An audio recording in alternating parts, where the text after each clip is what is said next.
Hello guys, এই যে গরু রাখল কতটা গরু গরু ধরবার আইসেন।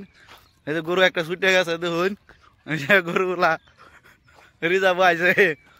আসসালামু আলাইকুম গাইস, আশা করি সবাই ভালো আছেন। এই যে গরু ধরি লইছি, গরু হইছে, গরু এই যে ছুটে গেছে, মাকু খেতে গেছে, মাকু খেতে গেছে গাছা দেখো অনেক দাম দাম ভাবছি লে ধরি লইছি। গরু আছে বড়ি আছে, হেলে এতে করে খা বুঝুন।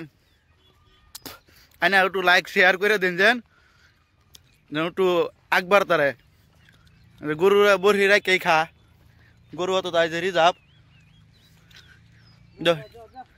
এই যে দেখুন গরু আর কোনো খেতে গেছে গা যাই আছে ধরবার লাগা। আইনা দেখতে দেখুন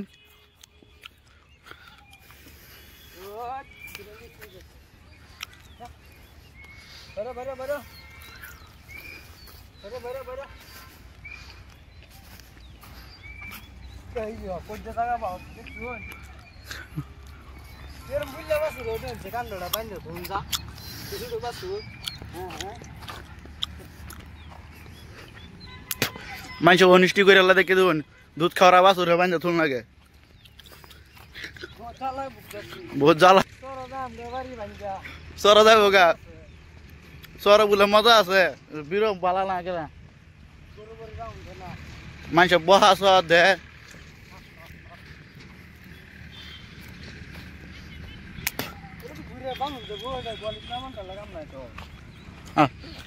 আজকে থেকে ভিডিও বুঝুন, পরে দেখাইতেছি।